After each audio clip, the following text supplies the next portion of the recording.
sit still and let him do his work. Or do we want to fix everything ourselves? And most of the time we make things worse than they actually are. Now, when we try to be Christ-like, we like, people, complimenting us, saying, oh, this person is holy, this person is living this way, or things like that. But are we willing to, do we like it also when we go through these tribulations? Like how Jesus was bruised, or he was put to grief, and he was carried his cross. Do we praise the Lord the same way in our good times as well as our bad times, our tribulations? Do we have that?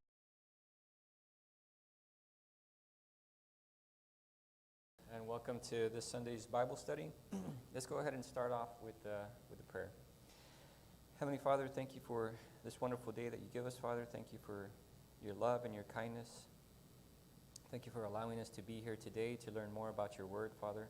I pray that you use me, Father. I pray that those that are listening here and online, Father, can remember this information, Father. They can research it. They can go to your word and study it and learn for themselves, Father, and apply what they've learned to their lives, apply the knowledge that they've learned, and continue to build on their knowledge of you, Father.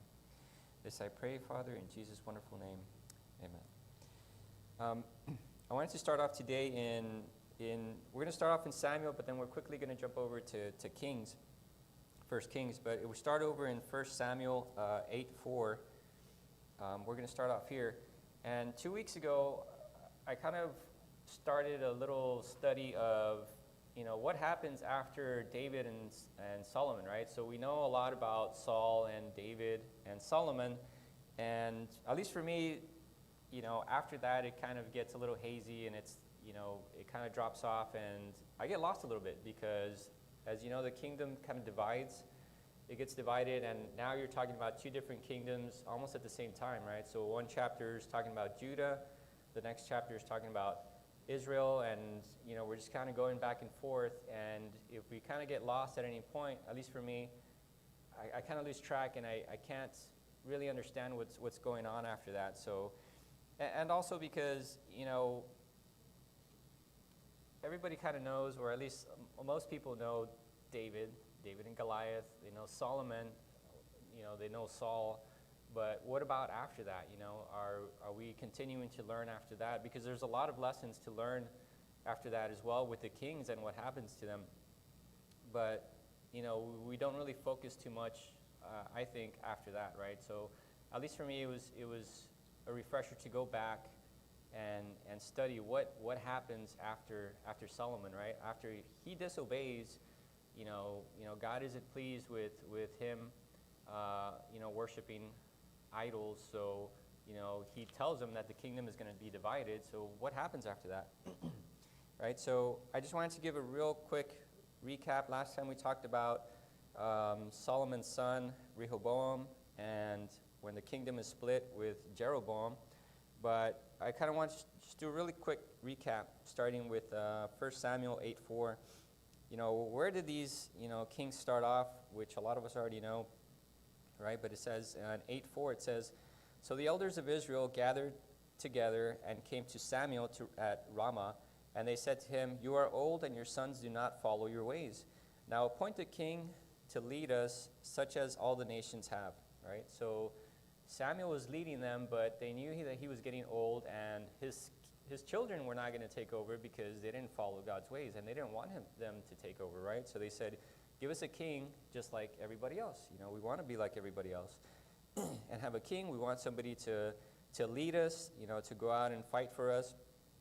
And this is what the response is, right? Because Samuel is not pleased with what the Israelites are doing, asking for a king, right? So on 8:6, it says, "But when they said, 'Give us a king to lead us,' this displeased Samuel, so he prayed to the Lord, and the Lord told him, 'Listen to all that the people are saying to you. It is not you they have rejected, but they have rejected me as their king. as they have done from the day I brought them out of Egypt until this day, forsaking me and serving other gods, so they are doing to you. Now listen to them, but warn them solemnly, and let them know what the king who will reign over them will claim as his rights, right? So having a king isn't just free, right? You have to contribute to that, right?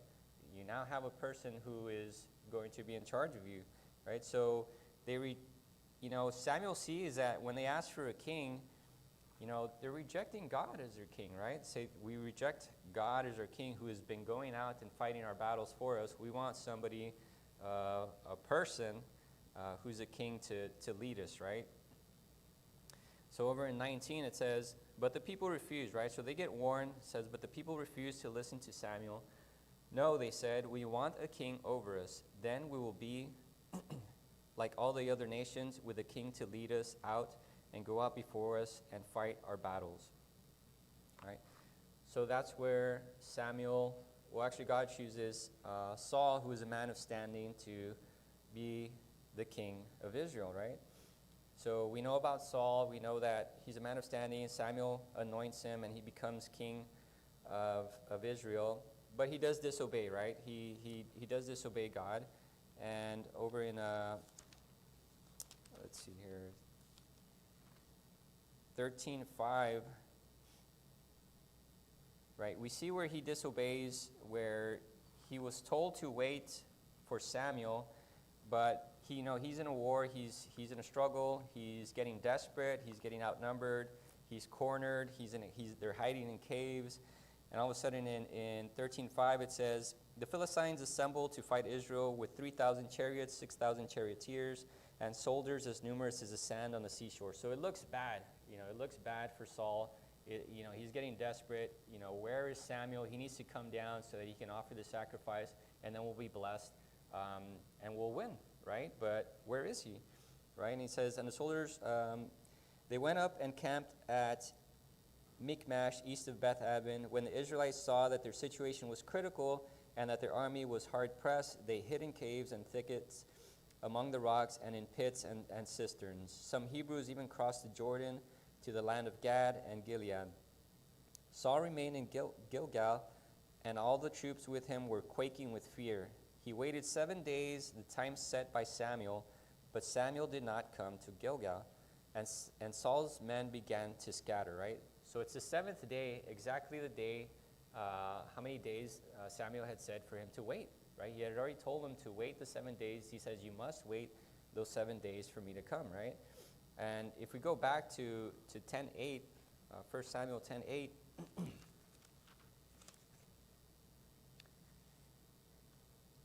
okay, this is Samuel telling Saul, right? He says, go down ahead of me to Gilgal. And this is way before this ever happened. I will surely come down to you to sacrifice burnt offerings and fellowship offerings, but you must wait the 7 days until I come to you and tell you what you are to do, right? So he needs to get there, offer the sacrifices, and then he'll be told what to do, and they'll have success, right? That's what God wanted them to do. But he gets desperate, right? It's the 7th day. He hasn't shown up. We don't know exactly at what part of the day, but 7th day hasn't passed by. It's not like the 7th day already came and went, and he didn't come, right? It's on the day, and he's pressed, right? He wants it immediately, just like we do, right? When we get pressed for something, it's like we need the answer, right? It's like, and even if we're told, I'll give you the answer tomorrow, it's like, and we don't get it first thing in the morning or something, it's we get desperate. We start taking matters into our own hands, right? So Saul takes matters into his own hands, and he decides to do the sacrifices himself. So he says, 13:9, he says, so he said, bring me the burnt offering and the fellowship offerings. And Saul offered up the burnt offerings. Just as he had finished making the offering, Samuel arrived, and Saul went out to greet him, right? So it was like, if I would have just waited a little bit longer, right? If I would have just waited 10 minutes, 30 minutes, however long it took him from the time that he decided to make the sacrifices to when Samuel gets there, it was almost like it was exactly after he disobeyed that Samuel gets there, like, oh no, like, you know what, I should have left it in God's hands. You know, he was in control. I got desperate. I took these matters into my own hands, right? So Saul disobeys, and the kingdom is taken away from him. And God chooses David to take over, right? So we know that. We know Saul was king. He disobeys. Now David is going to be king, but when he gets anointed, he's very small, right? He's young. So he doesn't become king right away. It's not until Saul's death that David takes over, right? And of course, in between we have David and Goliath, and after that, David is serving under Saul. So we have, we kind of have all these stories on there, and then Saul dies. David had nothing to do with it. If anything, David was protecting him at all times. David had the opportunity to kill Saul because Saul wanted to kill him as well. Or Saul wanted to kill him. David didn't want to kill Saul because he was God's chosen one. And it wasn't until he dies in battle and Jonathan, his son, that David then becomes king, right? And we know that David has great success, right? But he does have troubles, right? I mean, just because he's successful doesn't mean that, bad things didn't happen to him, right? He has success. We think of him as the greatest king that ever lived, right? But he did have problems, right? One, he also disobeyed God, and he did sin, when he slept with Bathsheba, and then he ordered pretty much the murder of Uriah. He sent him out in the front line so that he could get killed to kind of hide the sin, and he gets called out. He gets called out on it.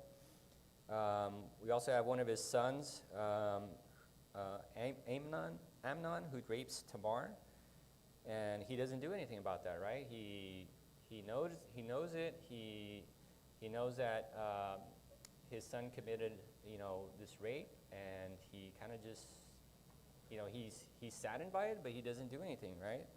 So then Absalom takes things. His other son who is Tamar's brother, takes matters into his own hands, and he kills David's son, Amnon, right? So we have disobedience, we have rape, we have his son getting killed.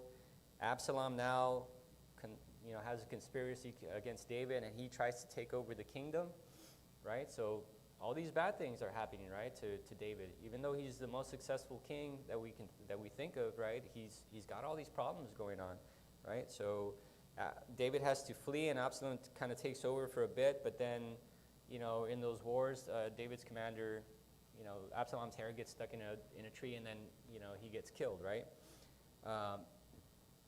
There's also where David counts his fighting men, right? So Absalom dies, he regains the kingdom, and then later he's counting his forces towards the end. He's counting the amount of soldiers that he has, and after he gets the number, he feels bad, right? He feels bad, like, he shouldn't have done that, right? And he's given like a choice, right, between three different things of I think it was 3 years of famine, 3 months of your enemies taking over you, or 3 days of plague, and he chooses the plague, right?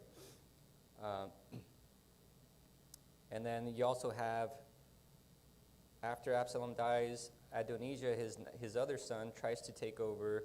He kind of tries to make himself the king without David even knowing about it, right? So there's all this people wanting the kingdom, they're all fighting for it, and these are all the problems that he's facing, right?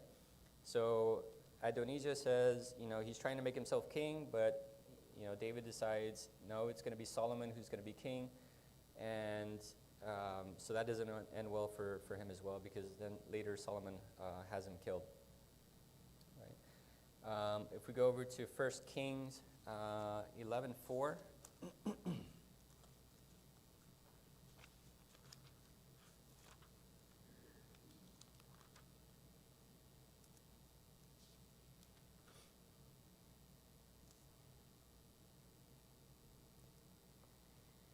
Okay, so now we're on Solomon, and we know that he has wisdom, right? He's the wisest person that has ever lived or will ever live, right? Because he asked for wisdom. He didn't ask for strength or for money or anything else. He asked God for wisdom, and God gave him wisdom, right? But he did also marry lots of wives, a lot of women that he wasn't supposed to, right? So he started to disobey God. And in 11:4, it says, as Solomon grew old, his wives turned his heart after other gods, and his heart was not fully devoted to the Lord his God, as the heart of David his father had been. He followed Ashtoreth, the goddess of Sidonians, and Molech, the detestable god of the Ammonites. All right, and in 11, it says, it says that the kingdom, so it says, so the Lord said to Solomon, since this is your attitude, and you have not kept my covenant and my decrees, which I commanded you, I will most certainly tear the kingdom away from you and give it to one of your subordinates. Right? So he's already spoken, right? God says, you haven't kept my commands. I will remove the kingdom from you. But for the sake of David, your father, I will not do it during your lifetime, right? I will not do it. You will finish reigning as king, but after you, I will divide the kingdom. I will tear the kingdom away from you, but I will leave you a little bit, right? When we say that the kingdom splits or divides, it doesn't divide down the middle, right? It's only one tribe stays with the line of David, right? With Solomon and his son. The other tribes all join with his, right here where it says his subordinate, which is Jeroboam, right? So it's not split down the middle. It's more of, I promised you that you would have a line of kings, and I'm going to keep my promise, and this is the tribe where you will continue that, right? But it's no longer, I pretty much tore the entire kingdom, almost the entire kingdom, but I'm leaving you just this little bit because I did promise you that, right? So now this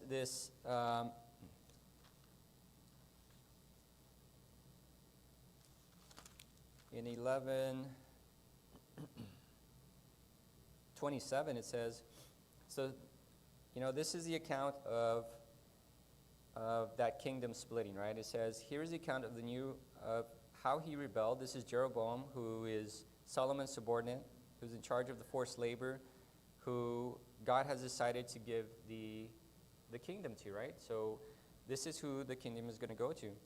It says, Solomon had built the terraces and filled the gaps in the wall of the city of David, his father. Now Jeroboam was a man of standing, and when Solomon saw how well the young man did his work, he put him in charge of the whole labor force of the tribes of Joseph.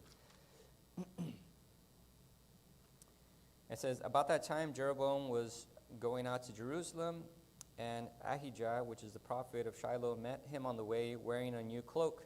And this is how he describes the kingdom getting divided. It says, the two of them were alone out in the country, and Ahijah took hold of the new cloak he was wearing and tore it. He tore it into 12 pieces. Then he said to Jeroboam, take 10 pieces for yourself, for this is what the Lord, the God of Israel, says. I am going to tear the kingdom out of Solomon's hand and give you 10 tribes. But for the sake of my servant David and the city of Jerusalem, which I have chosen out of all the tribes of Israel, he will have one tribe. I will do this because they have forsaken me and worshipped the other gods, right? And in 34 it says, but I will not take the whole kingdom out of Solomon's hand. I have made him ruler all the days of his life for the sake of David, my servant, right? So now we have Solomon. Well, after Solomon finds out about this, that the kingdom is going to get divided, and he knows that Jeroboam is going to take over at some point, he does try to kill Jeroboam, but Jeroboam flees to Egypt, and he waits for that time when Solomon dies, and then he comes back, right? So then Solomon dies, and his son, Rehoboam, takes over as king. And immediately he has problems because Israel comes to him and says, can you lighten the workload that your father put on us, right? Can you lighten the workload that he has made us responsible for? And he doesn't know how to answer, right? So he says, well, come back in 3 days and I'll give you an answer, right? So they do. The Israelites go away for 3 days, and Rehoboam asks the elders that had served under Solomon, his father, for advice. And they give him, good advice, sound advice. They say, you know what, if you serve them now, they will serve you for the rest of your life, right? But he rejected that advice, and instead he asked he asked his friends. He asked those that grew up with him and are now, next to him. And he asked them, what do you think, right? Should I ease the workload on them? And they say no. Do the opposite, right? Make it harder on them, make it difficult. And he takes the advice of his friends, right, instead of the sound advice from the elders. And we see how that kind of ends in disaster, and that's kind of what leads to the kingdom getting divided, right? Because when Rehoboam gives him that answer, right, and he doesn't just say no, he says, like a strong no, right? Like, absolutely not, right? Actually, I'm going to increase your workload, and if you don't do it, I'm going to whip you with these whips that have like nails or something on the ends of them, right? Like don't compare me to my father, right? I am so much greater, more powerful than my father. Like, how dare you do that? Now I'm going to increase your workload, and I'm going to make you suffer for it, right? So because of this answer, the Israelites leave Rehoboam, right? They say, we have no part with you, right? We're gone. We take off, right? So now they're split. And Rehoboam, Solomon's son Rehoboam, only has the tribe of Judah and Benjamin. And the rest of the tribes have left, right? And that's where they decide, and that's where Jeroboam comes in, and he becomes a king of the Israelites that have already separated from Rehoboam.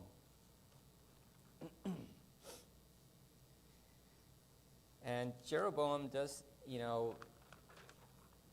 he's a man of standing, just like Saul, and God chooses him to be king, but he does say, follow my commands, right? Follow my commands. And just like I told David, just like I told Solomon and Saul, follow my commands and you will rule, right? Your family's name will continue on, and you will continue to rule all the days of your life. But he doesn't do that, right? Immediately after the kingdom divides and he's now in charge of Israel, he starts to worry that the Israelites are going to go back, right? And they're going to go back to Rehoboam, because that's where they do their sacrifices. That's where they worship God in Jerusalem, and that's where Rehoboam is. So he decides to make false gods so that the Israelites can serve those false gods and not travel all the way to Israel, where they may be in danger of joining back up with Rehoboam, right?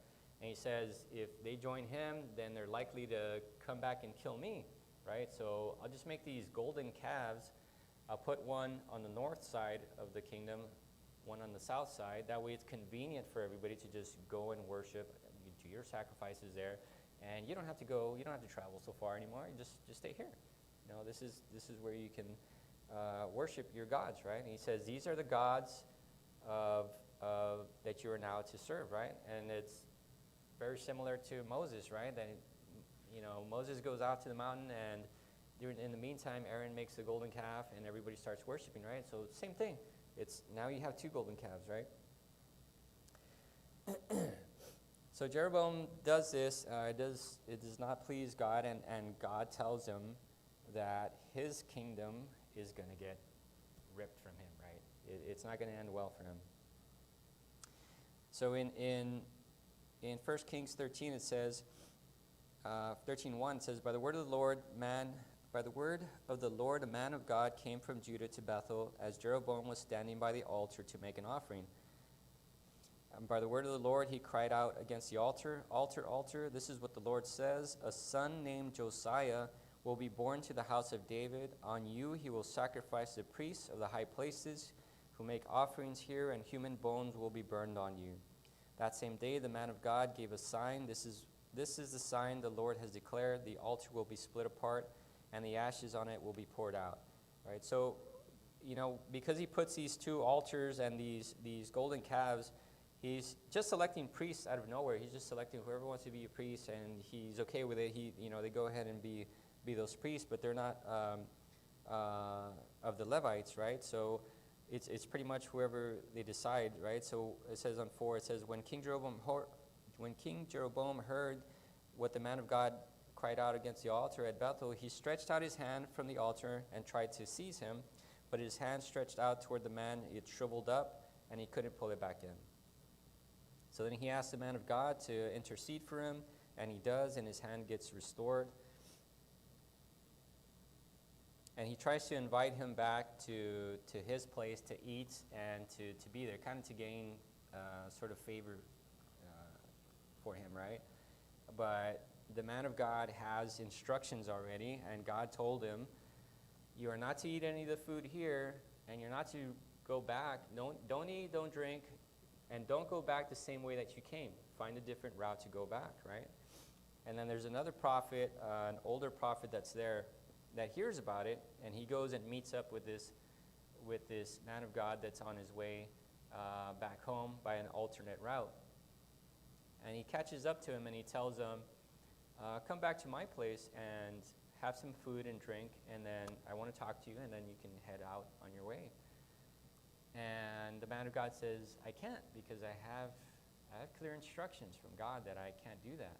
You know, I can't eat or drink here, and I need to go back by an alternate route. And this prophet lies, and he says, I too am a man of God, and God told me that you need to come back with me and eat with me and drink, and then you can go on your way. So the man of God is deceived, and he goes back with that older prophet, and he eats, and he drinks, and then later when he's on his way, he gets eaten by a lion, right? So he doesn't get eaten. He gets killed by a lion, but he doesn't get eaten, right? So he's riding his donkey. The lion attacks him. He kills him. Doesn't attack the donkey. Just leaves the donkey there. The lion is just on the sides, just kind of, the man's dead. I killed, and now he's there. People are passing by. The lion isn't attacking them. And so it's very clear that this lion was from God, right? That this was the punishment for disobeying. And then later this older prophet goes and he finds him, and he says, that this man was right. This man was a man of God. And he says, bury me next to this man when I die, right? And then we'll see that later on, how that plays out as well. But so Jeroboam is told this. He didn't like it. He tried to get a hold of him, just like Solomon tried to get a hold of Jeroboam when he knew that his kingdom was going to get torn from him. But he didn't like that, right? So now Jeroboam is king, and both Rehoboam and Jeroboam both have a child called Abijah, right? They both named their first child, their first male, Abijah. But later we're going to see Rehoboam's son Abijah does become king, but Jeroboam's son Abijah, he becomes very ill, right? In 15 it says, in 1 Kings 15:1 it says, in the 18th year of the reign of Jeroboam, son of Nebat, Abijah became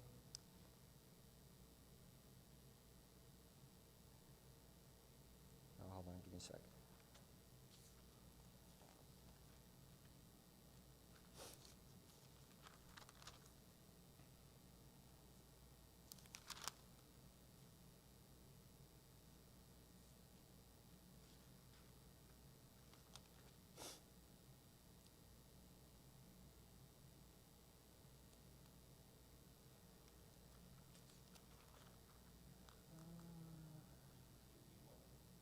Was it 15:1?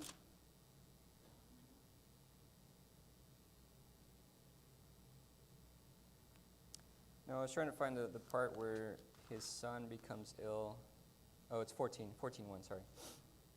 It says, at that time, Abijah, son of Jeroboam, became ill, and Jeroboam said to his wife, go disguise yourself so you won't be recognized as the wife of Jeroboam. All right, so Jeroboam, who's now in charge, who's the king of Israel, his son is sick, right? And it must be pretty dire, right? It must be pretty critical because, he sends his wife to go to that prophet that had told him that the kingdom was going to be ripped from him, that was going to be torn from him, which is another prophet that tells him about this. Not the one of, obviously the one that we just talked about, the man of God, he's dead.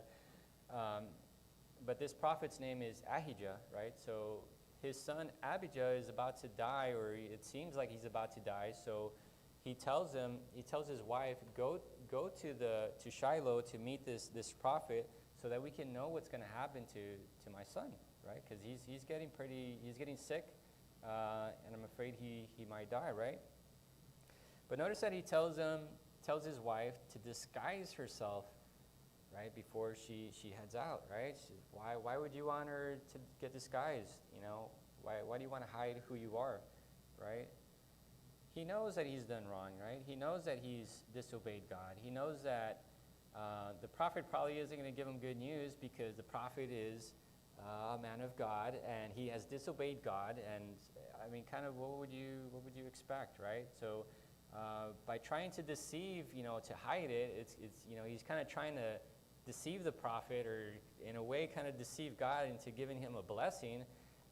But you can't do that. You can't deceive God, right? So she goes off, and obviously it's he knows he's guilty of not doing what's right, and also he believes, by this action, he believes in God's prophets, right? He believes in that, but even though you believe, it's one thing to believe, but it's another thing to follow God's commands, right?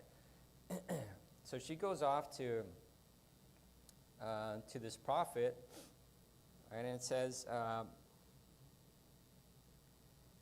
in 14:4, it says, so Jeroboam's wife did what he said and went to Ahijah's house in Shiloh. Now Ahijah could not see; his sight was gone because of his age. So he was blind, right? What's the point of disguising yourself if he's blind, right? So, but either way, it's like, he's blind. Disguise yourself either way. He's not going to know who this person is, or who you're talking about, but just ask him to see, what's going to happen to my son. But, the prophet gets a heads up, gets a heads up from God, and says, now Ahijah could not see, and his sight was gone because of his age, but the Lord had told Ahijah, Jeroboam's wife is coming to ask you about her son, for he is ill, and you are to give her such and such an answer when she arrives. She will pretend to be someone else. Boom. He immediately just tells her, the prophet, I know you're blind. I'm telling you exactly what's going to happen, right? And it happens exactly like that. And God already tells the prophet exactly what to tell Abijah's mother, right? So he says, so when Ahijah heard the sound of her footsteps at the door, he said, come in, wife of Jeroboam. Why this pretense? Now this might have kind of freaked her out a little bit, right? It's like, you're blind. How could you possibly know? I'm in a disguise. Not that it matters, but right, I'm in a disguise. Nobody else maybe came in and told you, because how would they know it's me? I come in, as soon as I step in, as soon as you hear my footsteps, you already know. Not only do you know that I'm here, but you know why I'm here, right? It's like, you already know this, like, oh no, like, I'm Jeroboam's wife. That's his son. I came disguised to try to deceive you so I could get a good blessing. Now, I would be kind of terrified. I would be terrified. Like, there was a hope that I could deceive you so I could get a good blessing, but now it's like the cat's out of the bag, right? It's out there. What kind of blessing or what kind of news are you going to give me, right? So he says, so when Ahijah heard the sounds of the footsteps, the door says, why the pretense? I have been sent to you with bad news. Oh no, right? Immediately it's like, there's some hope that you could kind of deceive and maybe get a good blessing, but immediately you know that this prophet knows who you are, and flat out just says, I've been sent to you with bad news, right? Well, how bad is it? I mean, I came to find out about my son. But what exactly is the bad news? Is he going to die? Is he going to be sick? Is something else going to happen to him? What is this bad news? He says, "Go tell Jeroboam that this is what the Lord, the God of Israel, says. It says, I raised you up from among the people and appointed you ruler over my people Israel. I tore the kingdom away from the house of David and gave it to you. But you have not been like my servant David, who kept my commands and followed me with all his heart, doing only what was right in my eyes. You have done more evil than all who lived before you. You have made for yourself other gods, idols made of metal. You have aroused my anger and turned your back on me." It says, "Because of this, I am going to bring disaster on the house of Jeroboam." So you find out that it went from bad to now it's really bad, right? You went to find out about one person, your son, if he's going to live or not, and now there's going to be disaster on the entire house of Jeroboam. So it's not just the son that you need to worry about right now, right? It's your entire family, right? Everybody in the house of Jeroboam. He says, "I will cut off from Jeroboam every last male in Israel, slave or free. I will burn up the house of Jeroboam as one burns dung until it is all gone. Dogs will eat those belonging to Jeroboam who die in the city, and the birds will feed on those who die in the country." And almost like a stamp, right? Like, that's it. The Lord has spoken, man. Nothing you can do, right? This is what God says. This is what's going to happen. The Lord has spoken. Don't try to plead with me. Don't try to say that you're sorry. This is going to happen. And you might think, well, what about the son, right? What's going to happen to the son? It says, "As for you, go back home. When you set foot in your city, the boy will die." Right? And, when I read this, I kind of think, because if you just read this part where it says, as for you, when you go back home, and as soon as you step into the city, the boy will die, right? Obviously, she has to go back home, right? I would maybe think, well, what if I stay away, right? Try to somehow get away with that. But obviously, she has to go back home. And as soon as she steps in, the boy is going to die. Now, when I read this, I kind of think, is it kind of cruel that God is taking out, or has his anger towards this boy as well? Jeroboam is the one that has deceived God, or has done all these evil things. It kind of seems like, is God punishing this boy because of his dad's behavior, what his dad has done? Is that fair? Yeah. Why did this bad thing have to happen to this boy? And we always think about, why do bad things happen to people who we think of as being innocent, right? Or did not deserve that, right? And when we think about that, we say, well, God knows what he's doing. God is in control, right? And we're not always going to have the answer as to why that happened, right? But in this case, we see why it happened. And it kind of, in our day-to-day life, and when things happen to us personally, we're not going to have those answers all the time, right? Like I said. But here we see where one person can see it. If you see it in one way, it seems like something cruel and something bad that God has done or allowed to happen, right? But then you see why. In this case, you see the why it happened, right? Why did this happen? Why did God allow this to happen? How could it possibly be good that God allowed this boy to die right now? Why couldn't he just save him? Right? It says, 12, "As for you, go back home. When you set foot in your city, the boy will die." 13, it says, "All Israel will mourn for him and bury him. He is the only one belonging to Jeroboam who will be buried because he is the only one in the house of Jeroboam in whom the Lord, the God of Israel, has found anything good. He is the only one who has anything good in him, and that is why God allowed him to die. Right? That is God's mercy towards this boy, that he allowed him to die in this instance, right? So, what we may see as something bad, something negative, something that this boy perhaps didn't deserve, he says that he is good. There is something good in this boy. But look back at what's going to happen to Jeroboam's entire family. In 10 it says, I'm going to bring disaster on the house of Jeroboam. He's saving him. He's saving him from this disaster that's going to happen to him. Right?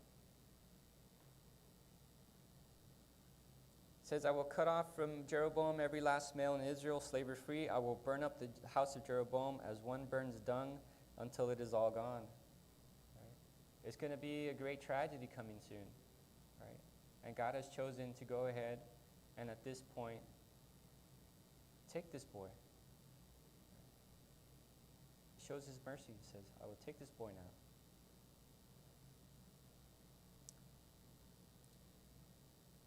It says, he is the only one in the house of Jeroboam in whom the Lord, the God of Israel, has found anything good. So, this kind of just struck me. It's a moment of reflection for me. It's, like I said, we would like to always get that answer, right, of why did this happen to me? Why did this happen to my son? Why did this happen to my mother, my father? But we don't always see it, right? We have to trust in God that he knows exactly what's going on, right? And this is just kind of a glimpse, right, of this is why, right? It's kind of like God saying, I know that you see this as something bad, but here, let me give you an explanation, right? And he gives you the explanation, right? It's kind of like anything else, don't doubt me, okay? This is why I know what I'm doing, right? God knows what he's doing. He knows what's going to happen already in advance, right? So he takes this boy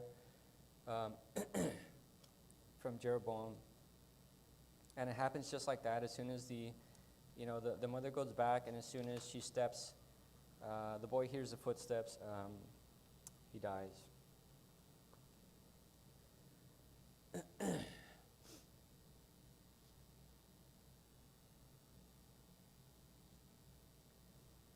So now his other son, Nadab, is going to succeed him as king. So now this is chapter talking about Israel. Now we're switching over to Judah and his son, which we talked about, Rehoboam, who took the bad advice and told the Israelites to, no, I'm going to increase your workload. Now he's reigning. Now he's king, and he did all kinds of evil things as well. He was not a good king. And his son Abijah took over as king, right? So we have Jeroboam's son Abijah, who just died, right? Who we were just talking about, who just died. Now Rehoboam's son Abijah, same name, different person. Abijah is going to take over as king. And I don't think we'll have time to get into Abijah's kingdom, but Abijah also did not follow the ways of God, right? So his kingdom was when he reigned, he was not a good king. But then afterwards, we do have King Asa, who is a good king, right? So we have David, Solomon, who sort of followed God's commands, and then we have Rehoboam, who did not, Abijah, who did not, and now King Asa is going to follow God's commands for the most part, but there's also disobedience there, right? So we do see that there is a great change, right? There is a great change where he removes these idols and these altars, and he, that took courage as well, but he also got encouragement from prophets. But it took a great deal for him to do that, to remove those altars of these false gods. So I guess next time I'm up here, we'll continue on with Asa as king, and we'll quickly go through several kings, because as Asa is king, he reigns for, I can't remember, it's 35 or 41 years. But as Asa is king of Judah, there are about 7 kings that go through their moments that are kings in Israel, right? And this is because they're all disobeying God, and their kings. The time that they were allowed to reign as king is very short, right? I think one of them is only reigns for 7 days. So we're going to see how Jeroboam's family gets completely destroyed. His son Abijah, when he's off going into war, somebody betrays him. I think his name is Baasha. Baasha betrays him, he kills him, and he becomes king. And, of course, he doesn't want any of Jeroboam's family to come up and rise up against him, so he kills his entire family, right? So we kind of see this sequence again and again of somebody else rises up, they kill that king, they take over, and they wipe out the entire family, right? So it kind of just progresses as 7 different kings, while King Asa is the king of Judah. So we see how following God's commands, there is more peace. There's still war, but there is more time at peace, and a longer time that these kings are ruling, versus the kings of Israel, which pretty much, I think there's only maybe one that had sort of followed God's commands, but all the rest did not follow God's commands, right? So we'll pick up on that next time. Let's close out in prayer. Heavenly Father, thank you for this day. Father, thank you for all of your wonderful blessings. Father, thank you for your word, that we are today able to study it, Father, and learn from it. I pray that we can continue to read your word, to study it carefully, Father, to read it slowly, and I pray that you speak to us through your word, Father. Help us, Father, to go home and study what we've learned. Help us to apply what we've learned to our lives, apply it to our knowledge, and share it with others, Father. I pray that you bless everyone here today, Father, and that you bless those that are on their way, Father. Help them to get here safely as we prepare to sing these songs of praise to you, Father, and I pray that you be with Pastor Potter as he delivers this message, Father. I pray that you use him in a special way, Father, and I pray that you speak through him, Father, so that we can hear your word, Father. In Jesus' name we pray. Amen. So we'll be right back in 5 minutes.